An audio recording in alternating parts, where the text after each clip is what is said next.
Life is all about taking chances, trying new things, having fun, making mistakes, and learning from it.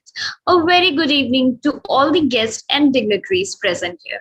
With a great joy, I feel privileged to extend my warm welcome to you all. In today's webinar on Leading in Dynamic World, I, Ritika, your host for the day, welcome you all on the behalf of Sims Lead family. Before I proceed, let me take a brief moment for the introduction of my organization. Femleads is an initiative of Sims Welfare Foundation which narrates the tales of successful female entrepreneurs with regular workshops and newsletters on women empowerment. Women have not been considered at par with men with respect to opportunities available to them in starting their own businesses.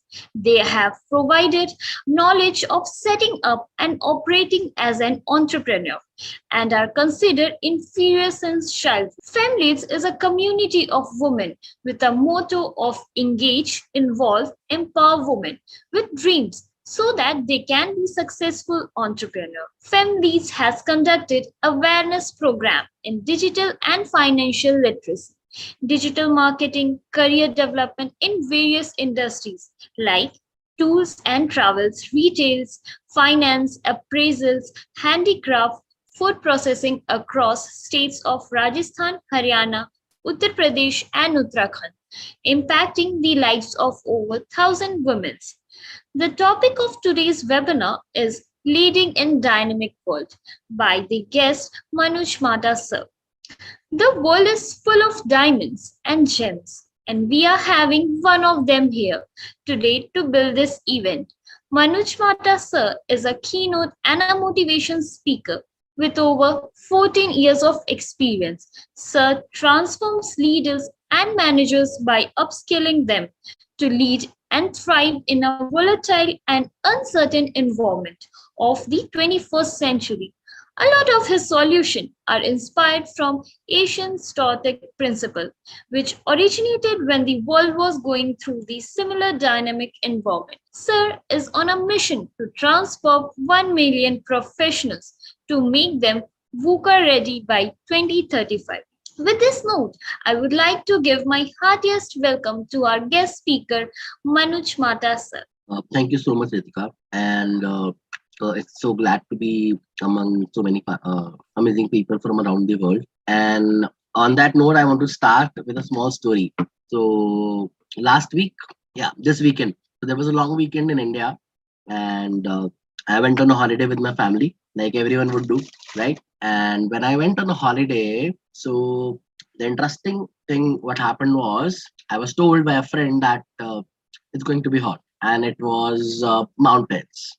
I took that advice without checking online. Like we know that internet is available. I took that advice and went in normal summer clothes. Now, when I entered the train, after 15 minutes, I was feeling cold. When we reached there, again I was feeling a little cold, but somehow I managed when I went down, and immediately it started raining. That's how dynamic things are in the real world. Now I had to do something about it, right? I found a shop, and the shopkeeper said, okay, this is what is the cost of an umbrella and for a few winter clothes that I have available at my shop. So I had to buy that without looking at the second option.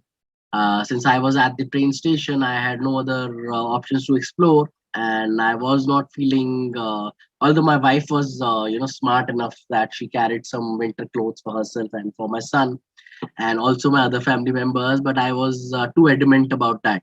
And eventually, yes, I had to admit that I went a little wrong. When I came back, I was very proud that, okay, I managed to spend a holiday without getting ill, even though I mismanaged. But what happened? Eventually, I fell ill, and I was not feeling well. I was almost having a a viral fever for like the last 2 3 days, and fortunately, just yesterday felt better. So this is how things are now becoming part of our day-to-day life, in the real world. Now, when we talk about real world, we are in an environment which is pretty volatile. How it is volatile? The changes that are happening are at a volatile pace. I'm not talking about just the changes being brought by the government, but there are plethora of external factors which are bringing changes. Now, let's talk about a very simple example. Everyone in the world knows here that we just faced a big pandemic. Who had thought that a pandemic will make sure that the world is shut down for almost 1.5 years, close to 2 years, I would say, right?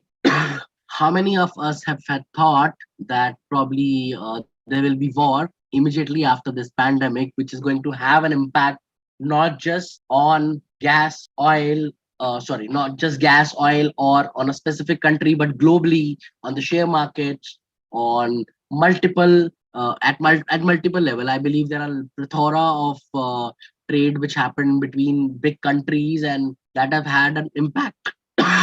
Now, on that note, we all are fear have a fear that there can be another war as well, which is near, which could be pretty close to us, but everyone is trying to avoid that. These are some basic examples of the volatile changes. Now, what other volatile changes? Sudden crash of market, sudden failure of products, sudden change of rules. So there are a lot of volatile changes which are happening in day to day, and that is what is mostly impacting the leaders in today's world. That is where leaders and corporates are facing major challenges. Why we see startups coming every day, but they're failing on and on. Even though those startups which are sustaining, we see a lot of leaders handing over the charge to the next set because the investors are not satisfied. And to lead, to be a great leader in this leadership, in this new 21st century world, which we as which is being faced by volatile changes and the uncertainties, the n number of uncertainties. A few months back, we saw just because of a small personal incident, UK is hosting its election again because obviously the government, or I would say the prime minister,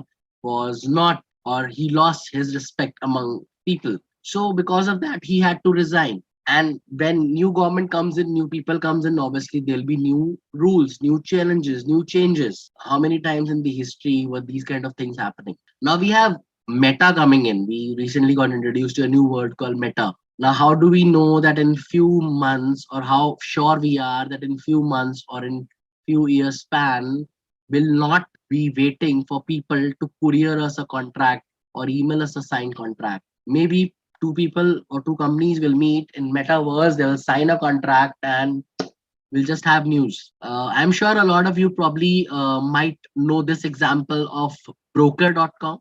Broker.com is a US based company. They release 900 employees on a Zoom call. So, this leadership changes, these volatile changes and uncertainties are not just part of you as an entrepreneur, but for the managers or for the leaders working under your organization. It's for every leader at every level. They are facing a different challenge. When we talk about hiring Gen Z, now millennials have moved on. They're becoming the new leaders, and we are facing a challenge where Gen Z wants something different from the work culture. We want something, and now Gen Z also have another challenge. They do not believe in promises. There's a lot of challenges when we see HR facing today with so many people refusing to join on the given date or finding the right candidates. So there are plethora of challenges. These are just few examples.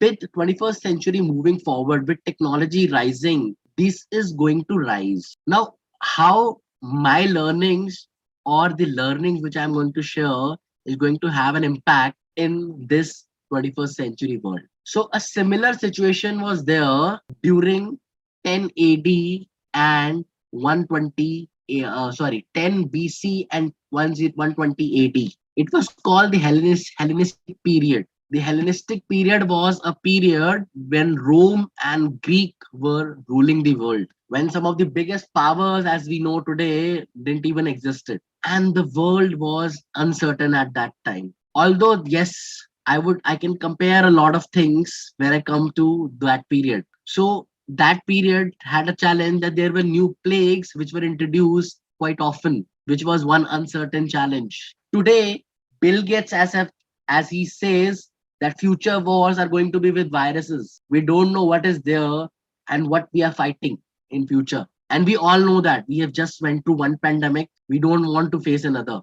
We recently know that monkeypox, another virus, is becoming quite popular globally, and World Health Organization has already declared it as an emergency. So those kind of challenges match that period, and that was the period when these ancient philosophers were there. So I'm not saying 100% theories are based on those philosophies, but yes, that combined with the modern day leadership, which are not textbook knowledge. And trust me, if you'll hear me out completely, by the end of the session, you'll be able to learn something new today. As a human tendency, the first thing that we don't do you know the first thing that we do or we don't do? Well, I am a human being, and in 21st century, I might want to control everything and anything, considering that I have certain technologies at my hand. But can you control everything? Can we control everything in anything?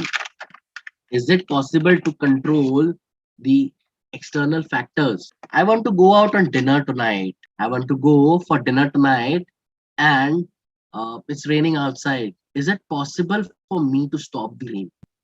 Change is inevitable, right or wrong, as rightly said. So, what should we do? Well, the great Roman philosopher Epictetus, who inspired one of the greatest kings, Marcus Aurelius, he said we should not control or focus on what we cannot control. So, as a leader, we also need to understand that when there are certain changes, when there are certain amends which are there, our focus should not be on these changes. We should not try to control. We should rather try to focus on what is in our hand. We should immediately move towards the solution. Yes, the mind control, the human action. Aristotle, again, being one of the major and the greatest philosopher or Stoics, I would say. So they were properly known as Stoics because there was a school by the name Stoicism, which was started by Zeno of Zilium, and he is considered to the one who started this philosophy called Stoicism, which is called the ancient philosophy. So when we control everything, as a human nature, as a human tendency, I would want. So I'll say I'm time bound. I would want to reach at a particular place by 9, even though there is traffic, even though there is traffic on the road. But I cannot control it. If there is a red light which is not working, or if there is a mess up on the road, I can't do anything about it. As a human, we cannot control it. The best solution in that would be look for the right way. Probably I might open Google Maps and look for a alternate route, right? That is the best solution. So we should always go for the recovery or the changes or the solutions. Another example I want to add here is of Barack Obama. So Barack Obama, when he was trying to contest his second election, in between that, there were certain challenges which were thrown to him. Not really challenges, actually. The opposition had made certain claims about him not being a great leader, or there were certain cases which he should be, which was not ethical, or certain rules which were not ethical. So Barack Obama never answered those questions. In fact, he kept on working towards his goal, kept on attending the meetings, kept on putting his word forward among people, kept on doing what he do best. So in an interview, he was asked once, "Would you not like to give people an answer to, or actually your reasoning for everything that have been said or have been told about you?" He said, "No. If I'll focus on that, that is an external factor which is trying to compress me right now. If I'll focus on that, I lose what my target is.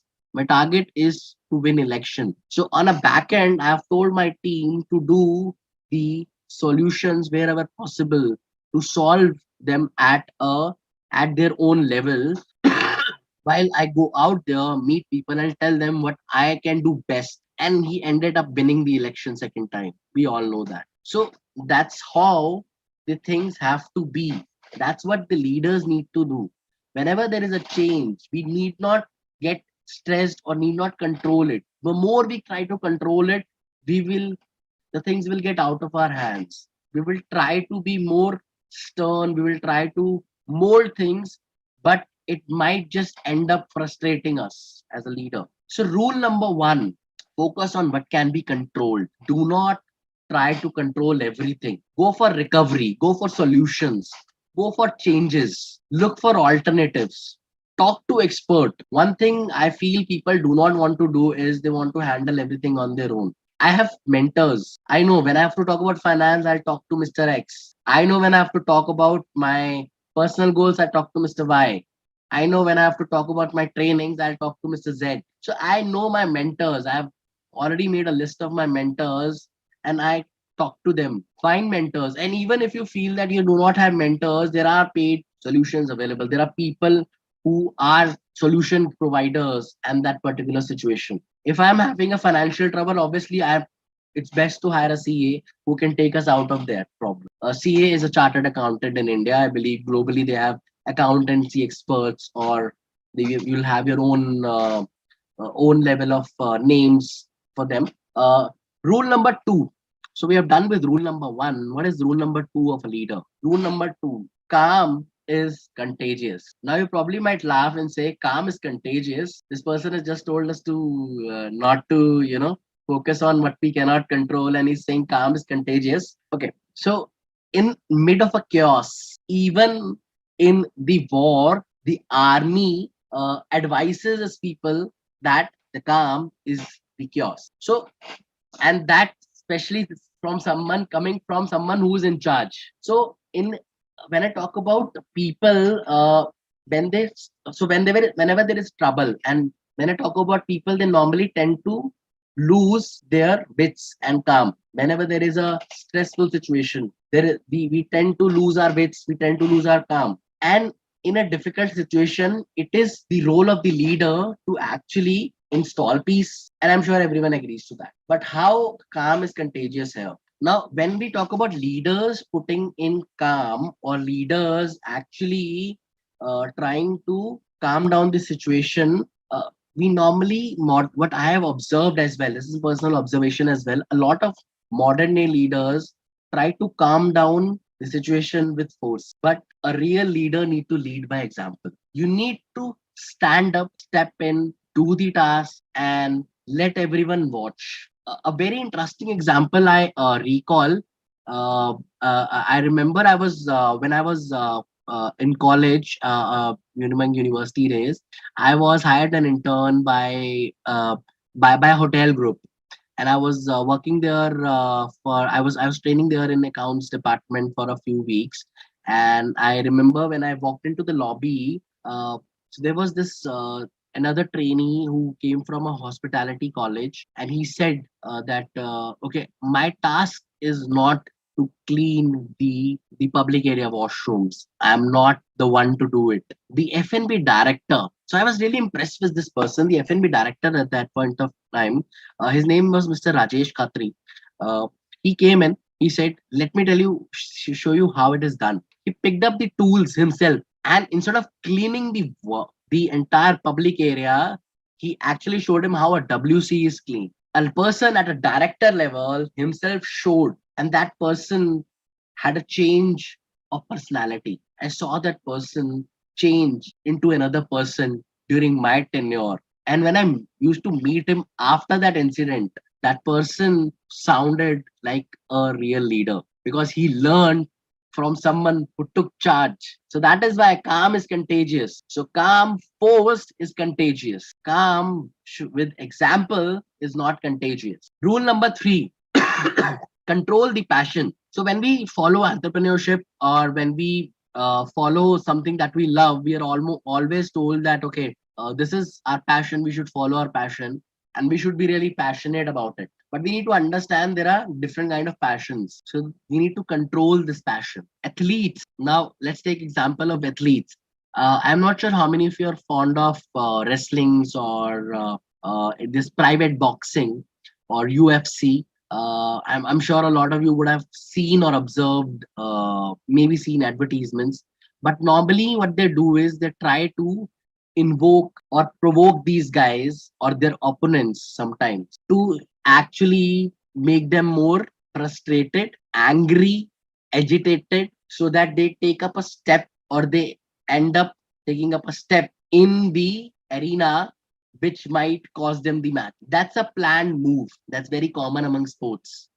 If any one of you is coming from a country where cricket is commonly played and is becoming popular, so it is very common among cricket playing nations to even normally try to in football. I'm sure a lot of most of the countries play football, and football is popular everywhere. Even here, we see teams trying to, or the opponent player trying to, just put a little pressure on the other opponent, or trying to just try to create something messy out of it, so that the person gets angry or gets agitated, and the individual takes up a step which causes them the match. Now, provoking is something that the leaders need have to do. So, a very interesting example I came across, one monk, Indian monk. His name is Gaur Gopal Das. Few of you might have heard about him. So he told a story that he went to London, and he was traveling on the road and he saw a person talking on the phone. It's a very funny example. And he saw this person talking on the phone and he was very stressed out. And he thought that he'll just go and help him. But he read on his shirt, it said, "Do not disturb, do not disturb." And below that signage of "Do not disturb," it says, "Already disturbed." So, yes, it might sound a little funny, but that's how the thought process of a lot of people are today. We have to accept the reality in the 21st century, but we need to control the passion. We need to understand the strength is always to maintain or hold on to yourself. We need to focus on our strength. So, rule number three is to control your passion, and not the positive passion, but the negative passion, which is anger, agitation. The best decisions are made in when you are calm, when a leader is calm, when you become a great leader is when you take right decisions, and right decisions come when you think in a sound environment. Even though there is fire in the situation, not literal fire in the situation, take 2 minutes, drink a glass of water, relax, close your eyes. That's what I practice and I do. I close my eyes, think about the happy moments of my life, which help me calm down my passion, and it helps me get the best decisions out of myself. And I did that when I was leading a full sales team for India subcontinent. I did that multiple times during the pandemic. Also, I did that, and which was helpful for the entire organization as a whole. So you guys as a leader need to understand the rule number three, which is control your passion. Third, fourth, looking for teachable moments. We cannot win always. There'll be challenges, there'll be situations, there'll be places, there'll be moments when we end up probably losing or things will not go our way. But leaders don't take these things in a very negative manner. They try to take these things in a very positive manner. They try to make them into a teachable moment. Yes, for once we had a loss, but can we investigate what exactly happened? What were the most teachable or the most learnable things over there? What did we learn from that moment? What all could we understand from that moment, which actually can help us become more better growth leaders? I would say Marcus Aurelius. I remember him, his one incident over there. He when he was young,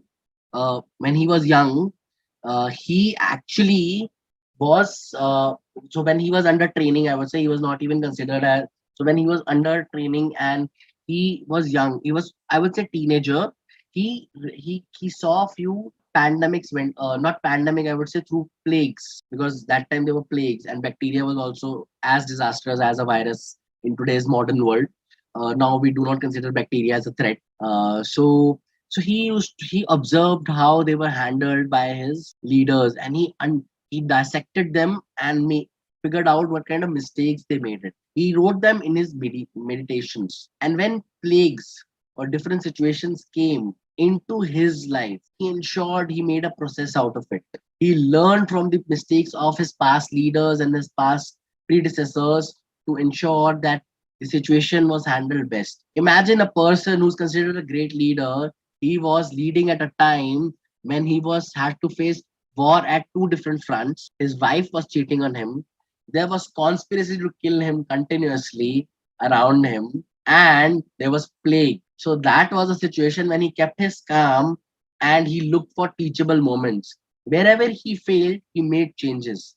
Wherever he failed, he ensured he figured out where all we went wrong, and he could find the solutions. On that note, I want to add my fifth lesson, which is leaders should have range. So when we talk about leaders should have range, if I'm an entrepreneur, I should have basic knowledge. So forget about me. Let's give a very interesting example I want to add here. I remember now is of Winston Churchill. So Winston Churchill became quite popular, even though with his good and bad sides, he is considered to be a great leader. Let's accept the fact he's considered to be a great leader. He led the entire situation when the world was going through a complete change. Yes, open to criticism, complete. So now, what I am talking here is while being prime minister. So while being prime minister, Mr. Churchill wrote 40 books. Can you imagine 40 books? We hardly write one today. He made 500 paintings while being prime minister. I'm telling you, while World War II was going on, while there were revolts all across the world, wherever they had. Yes, it's not just about soft skill, Dejang. I'm coming on to that. What kind of skills onto that as well? Yes, soft skills are very important. Then also he also learned some methodological.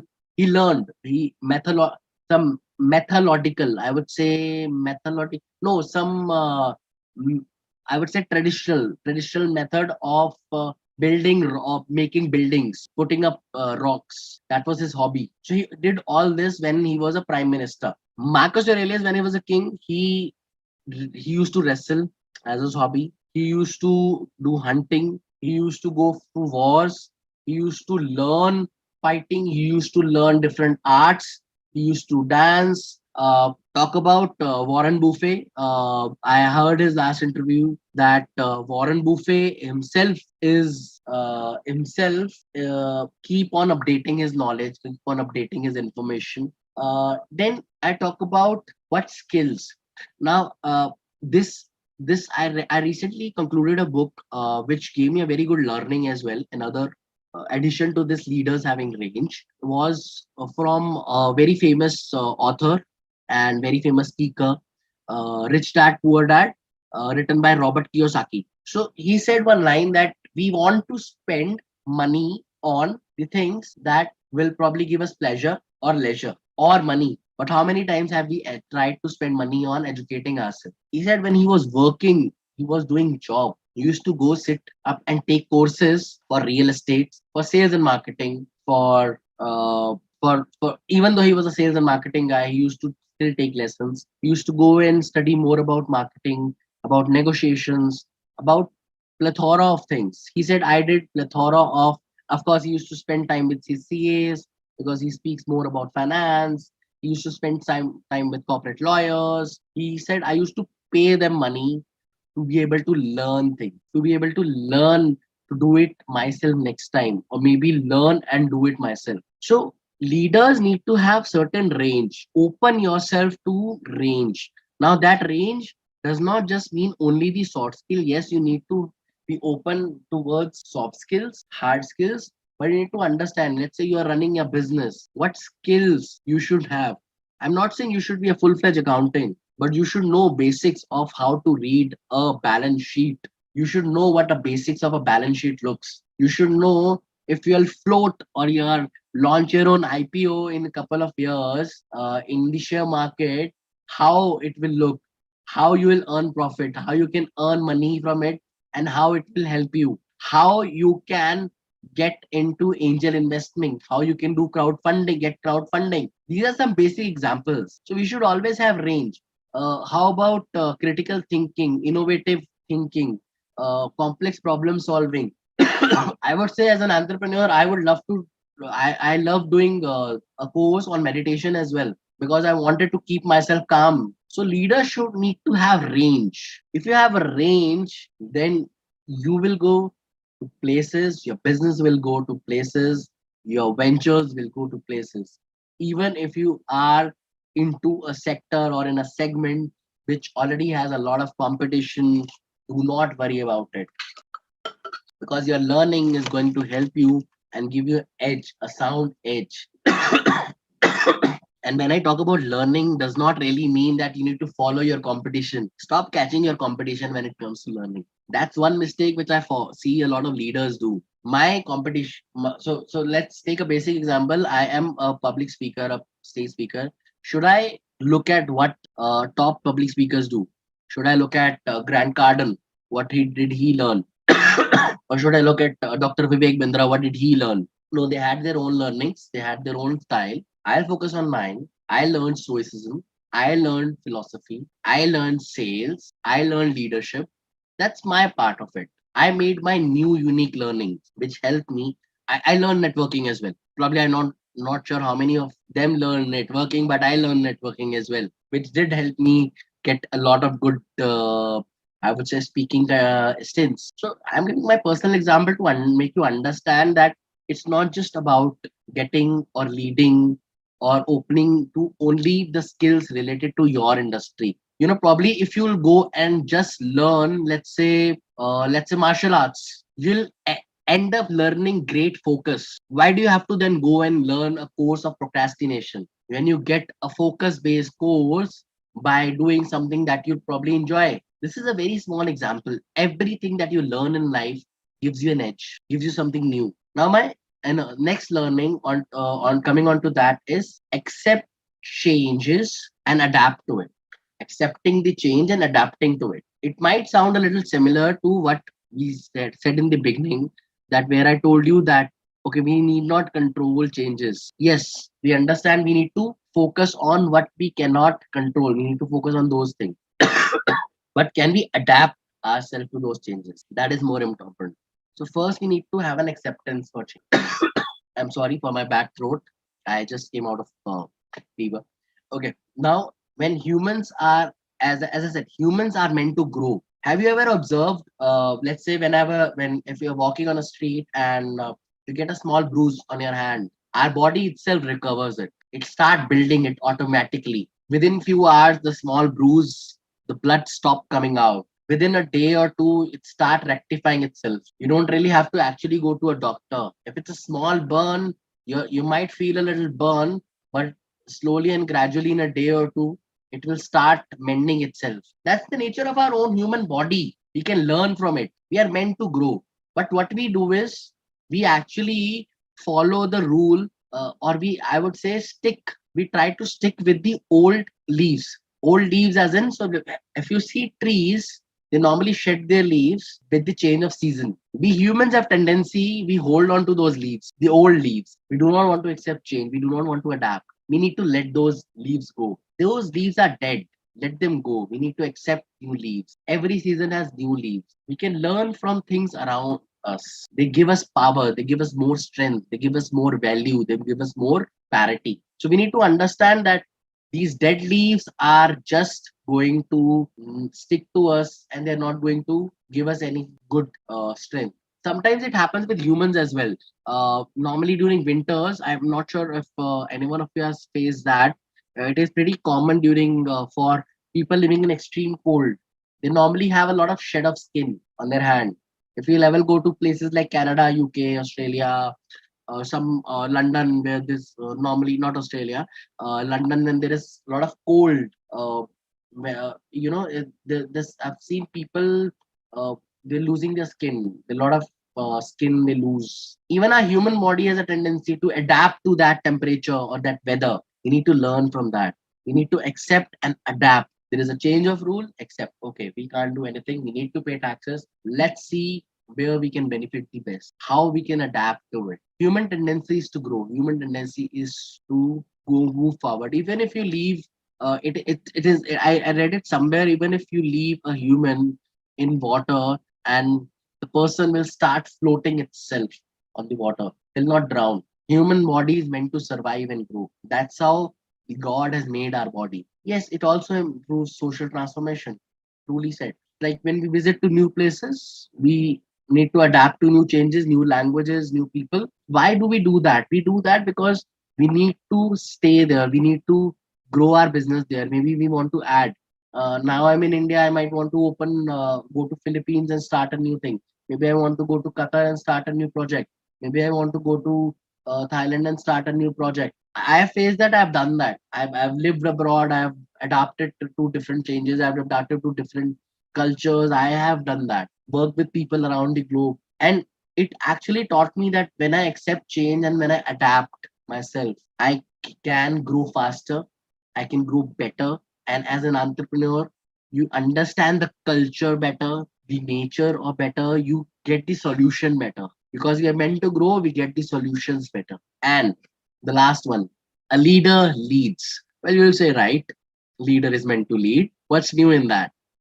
A leader leads. Well, so when we are young, so when we are young, we normally fight with our siblings, right?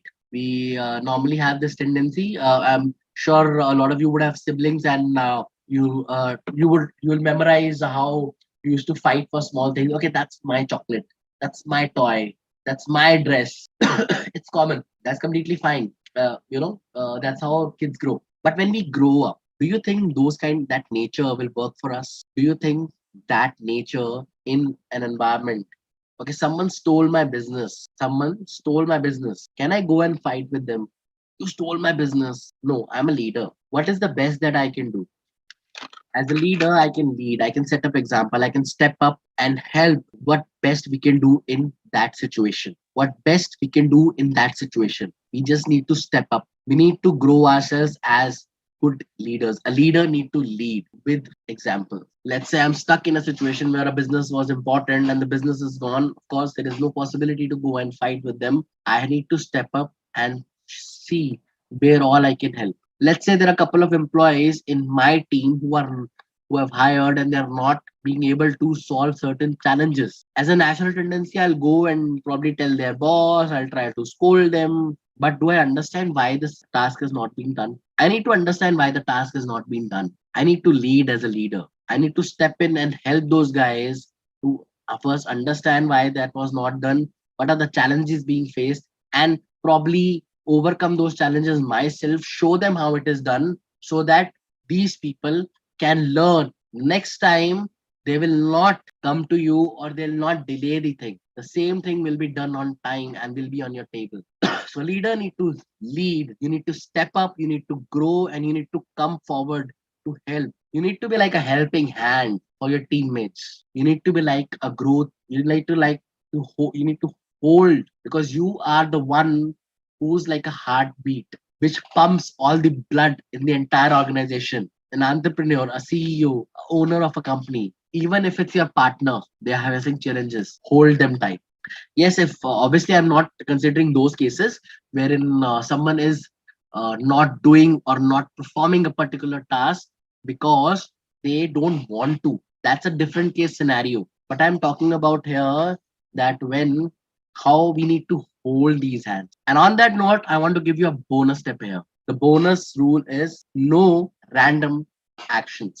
That's pretty close to me, and I kept it as a bonus part. No random actions. I remember so if there is a sports, there are two sports team competing against each other, and let's say you have best of players in one sports team, but they do not have a plan. See, I'm not saying that everything will go as planned always, but they do not have a plan. But so even with the best of the players, the possibility of losing is much higher, even if they're playing against a weak team. So even if you're going for a small meeting, 15 minute, like I came for this session for 1 hour, I need to have a plan. I need to try to stick to that plan. There'll be changes. Even during my speech right now, there were certain changes. There were certain new examples which I added, which I had to add to give example to explain. But those random actions were very minimum. Winning moments were more because I could hold on to my plan, I could hold on to my flow, I could hold on to my speech.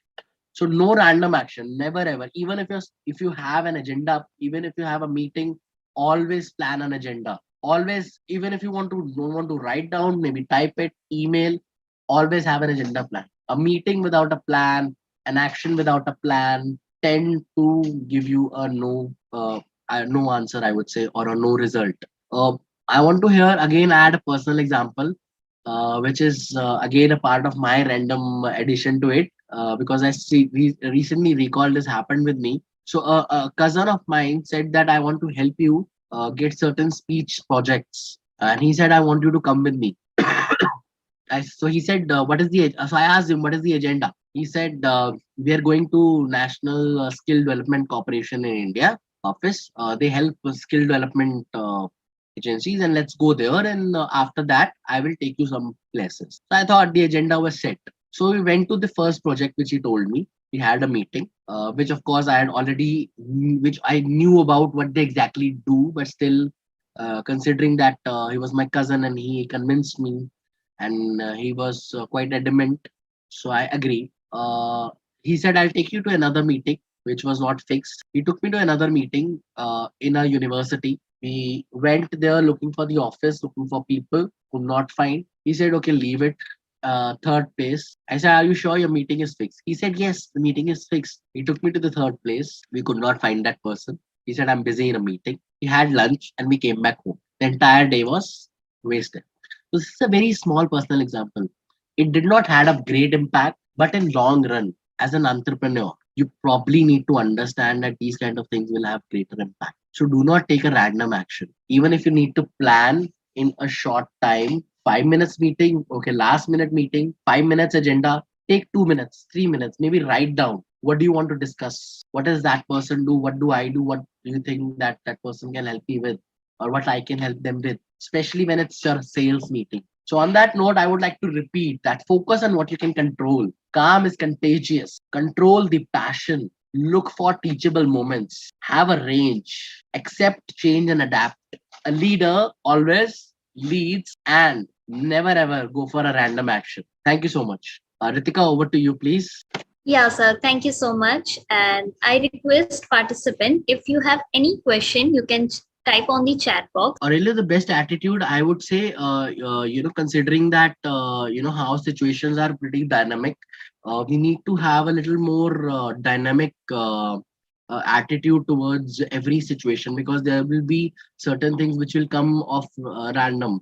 Let's say in a particular area where you have a factory, and you eventually see that that has become a containment, or I would say that a high containment zone, and the place needs to be controlled or need to be closed down for a couple of days. So you need to plan what exactly were the projects. Can you delay the dates?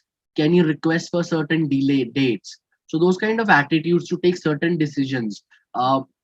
Again, I want to add here one example of Marcus Aurelius here. Marcus Aurelius was not really concerned because he was fighting two wars at a particular time, and he knew that that plagues were very common at that time, and as soon as the first plague patient came into his country, he hired the best medical professional, best medical professional at that point of time to actually handle that, to make a plan around it, and to take care of that so that he can concentrate on war. He gave him full leverage. So best attitude is to delegate and to be ready for anything and everything. Be adaptive. Change your decisions at a very quick pace.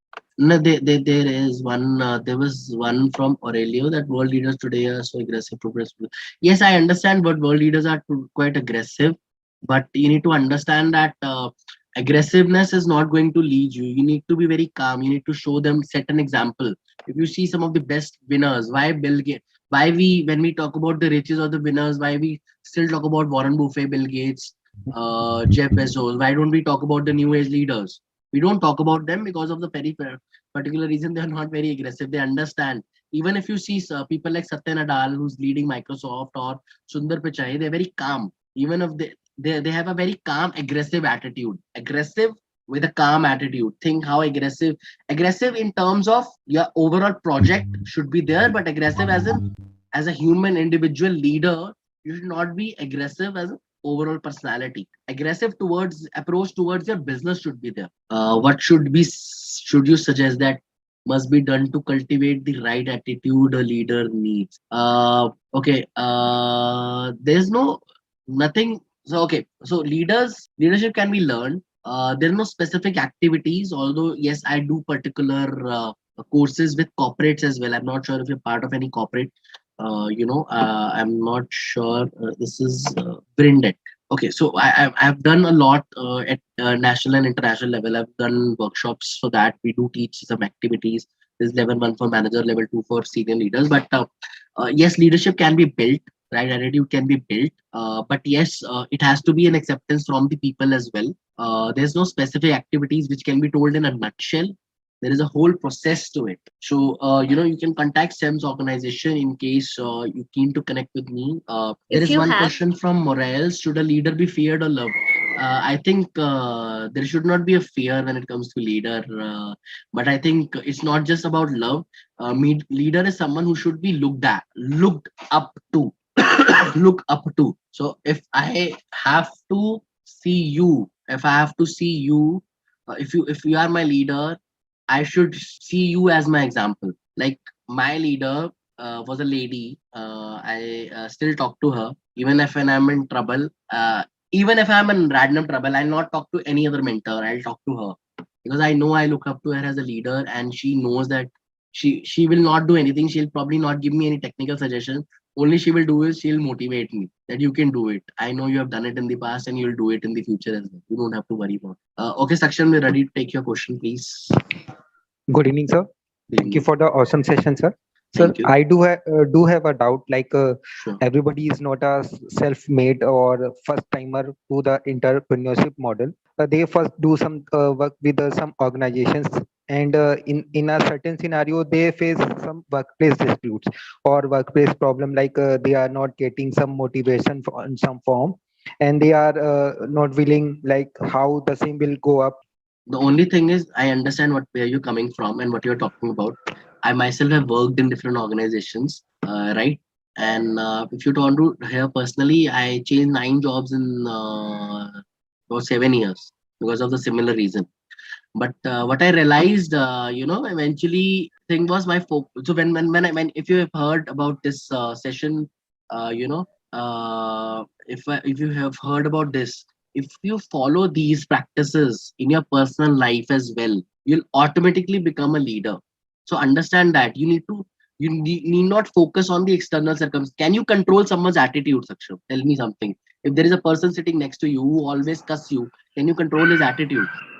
Can you change his nature? So why are you focusing on him? Why are you not focusing on yourself? I know this has happened with me personally. And the day I started focusing on myself, my development, trust me, things changed for me. It happened with me, it will happen with you as. Focus on your own personal growth. Thank you, sir. How to handle a person who don't follow leader?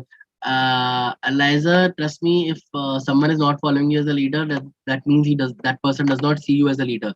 I never in my when people started looking me, it you can say it was a natural tendency with me when I first realized that people look up to me as a leader. Even when I was an executive level, not even reached manager, people start a lot of youngsters, or I would say a lot of even my colleagues used to look up to me as leader. They used to come to me, okay, how can you help me? I realized that it was that leadership qualities, if you'll start adding, people automatically, if you'll set examples for them, then they'll automatically follow you.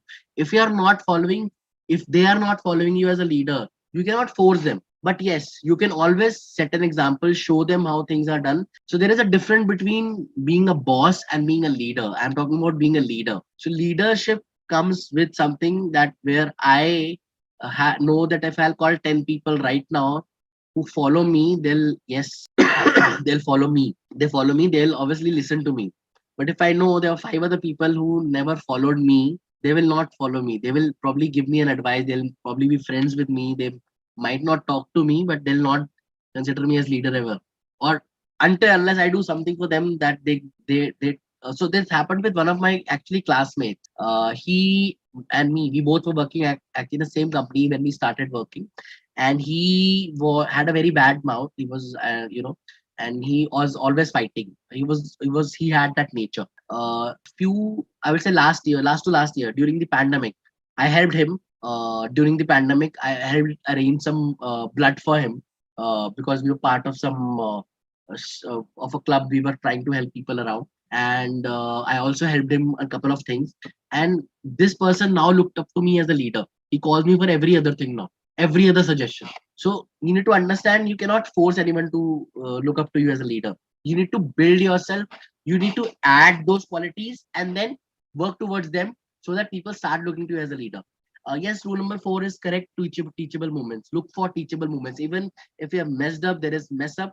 Saksham, it goes for you as well. Whenever you have messed up, write down the situation. Learn. What did you learn? You learn one rule today. I learned that I'll not talk about personal topics or not complain about XYZ things to about my office to this person. Noted. But in fact, I'll not even talk about office to anyone else. I'll only talk to it with my family. Simple. Keep that rule with you. How will you define empathetic and charismatic leader, sir? Or really, I would say today's world do not require a more charismatic leader. Yes, we need more empathetic leader. If you are a leader, you automatically become charismatic. Trust me. If you are a leader, you automatically become charismatic. People look up to you. They automatically look up to you. You yourself would want to dress up. You would want, when people come up to you and ask you questions. Okay, please, can you tell me about that? See, you guys are asking question. Do I look charismatic to you? It automatically comes from within. That charisma comes from within. Empathy, yes, you need to be empathic in journal also. I would say be empathetic to everyone. Even it's part of my speech today when I said that, when I told what leader needs to lead, a leader leads. So when I say a leader leads, they actually need to be able to, show them, help people, hold their hands. So, sir, your real life examples were really, really helpful in the whole overall webinar. Thank you so much, sir, Thank you for so much. making our doubt clear. The webinar was really very amazing. I would like to propose heartiest vote of thanks to you, sir, for gracing today's webinar. Your presence and wise word helps to magnify our cause in best possible ways. I hope all the participants learn a lot with this webinar. I would really like to thank you, sir, for giving your valuable time, and I'm delighted to be the part of today's webinar. A good event never ends in the world. They take only a pause and keep us awaiting for the next. All good things eventually end. I consider everyone as fortunate that they become a part of this webinar, which was full of knowledge, which makes difficult to say goodbye. Thank you so much for cooperating. Again, thank you all for attending today's webinar. And if you have any additional question, you can contact us by email or telephone. We are happy to provide additional support to you. Better is not good enough. The best is yet to come. I, Ritika, your host for the day, signing off on a cheerful note. Have a wonderful day. Thank you so much.